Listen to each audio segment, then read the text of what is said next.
the UNFICYP report and on the state of play in the negotiations and the political field. We had a very good discussion with the Council, and it confirmed to us the strong sense that we have a Security Council that stands clearly behind us, that was expressed by every member of the Council, and who all reiterate the importance of a speedy resumption of talks, and who are all interested in how the Council itself can play a role in moving out of the current stalemate. So we felt very encouraged by the debate we had. And when it comes to the issues of UNFICYP, maybe Lisa would like to say a few words. Well, I was happy that the Council members, all of them expressed strong support for our mission, but also areas of concern that were expressed by the Secretary General in the report about access to minefields and the ability to overcome some of these problems concerning mines, which are deadly. And I also renewed my own appeal to the Security Council to, in their resolution, to again speak about this, because it gives us tremendous support in going back on the island to ask for cooperation from the sides on this. So that means that your efforts are pending the decision of the Council. I understand in Davos you had some meetings with President Anastasiadis. Probably you have spoken yesterday with Mr. Eroglu. Anything comes out of it? I have had a number of extensive consultations with Anastasiadis in Davos. I invited him there precisely because it was a good opportunity, not only for us to meet, but also for him to meet other key interlocutors. And I have also spoken to Mr. Eroglu, as you said, as late as yesterday, so I stay in close contact with the sides. What I can share with you is that I feel that there is while we are still in a stalemate, and while I have no news to share with you that it's going to be over by tomorrow, I feel that there is a genuine will on both sides to look for a way to come out and to return to negotiations, because I believe that both sides are beginning to feel that the current hydrocarbons crisis is mutually hurting for both sides. And experience has it that when both sides knows that they're in a stalemate, which neither side benefits from, that's the good moment to look for ways to move out of the crisis. I am actually somewhat more cautiously optimistic than I was when I was last in Cyprus. In Cyprus you sounded a little bit pessimistic after your meetings with both sides. Can we say that you are a little bit more optimistic today? And is there any prospect for an immediate meeting between the two sides? I mean, or has things going more complex right now? On your last question, there's no news to share about any immediate meeting. But it is correct that when I was in Cyprus, I expressed my increasing concern over the length of the stalemate. You may remember that when in October, when the talks were suspended and when Mr. Anastasiadis decided not to take part, I said that if this crisis takes a few weeks or maybe even a few months, it would probably be easy to catch up with lost time. But if it would take more time, it would be more concerning, because the situation around Cyprus, as we know, is deteriorating as we speak, and we don't want to see a stalemate that can actually make the neighborhood come too close, or the situation in the neighborhood come too close to Cyprus. Now, it's also true that based on conversations that I had lately, I feel that what I just said, that the will to move out of the crisis is there.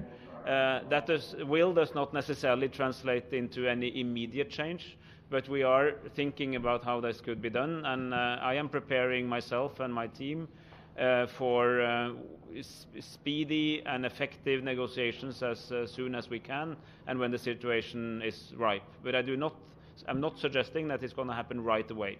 Now, I share this with the Council, and I feel that I have the full support of the Council in this approach, and that's very important because, again, as I've said before, there are many issues in the world where this body is much less united than the issue of Cyprus. This is something all Cypriots should recognize and welcome, and try to utilize the strong support you have from the international community to move ahead to what I think is the most obvious solution, which is bizonal, bicommunal federation of Cyprus. The President of Cyprus was pretty critical of this most recent report, saying that it didn't take threats to sovereignty seriously enough. Can you either of you respond to that?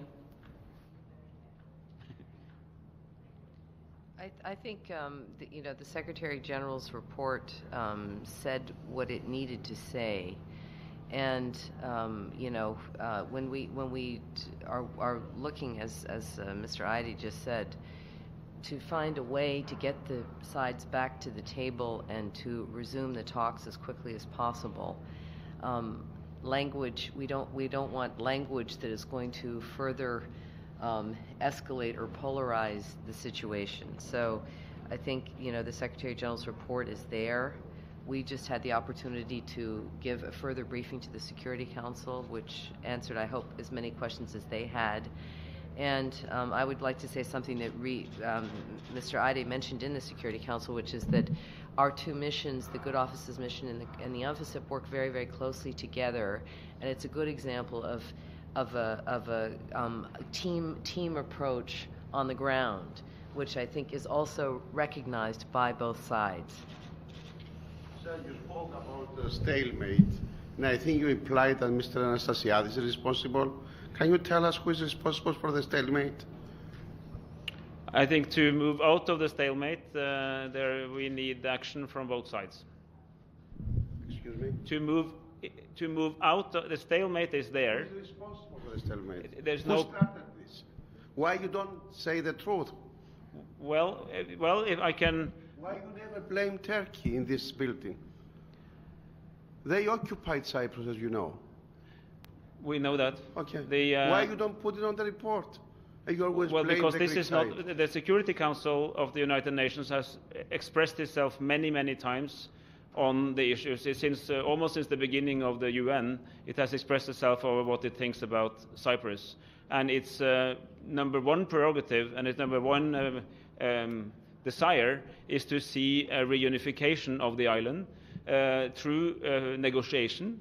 And in those negotiations, there are two sides. There's the Greek Cypriot side and the Turkish Cypriot side, and these negotiations is the way to overcome a situation which both sides describe as unacceptable. It's a very strong word, but it's a word that is uttered by the Greek Cypriot leader and the Turkish Cypriot leader in the joint declaration, that everything in the current situation is unacceptable.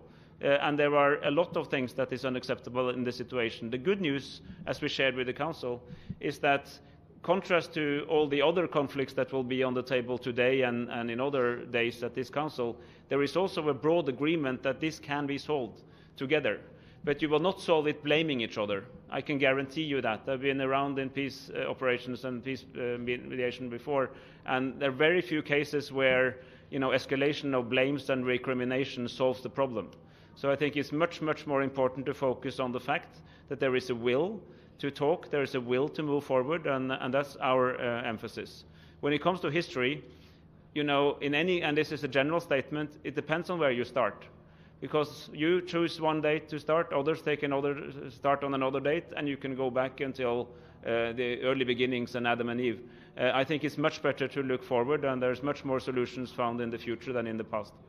Sir, the last time you have spoken in Millet, you have said that Anastasiadis has made his move, and now it's Mr. Eroglu's time. Anything has changed since this statement?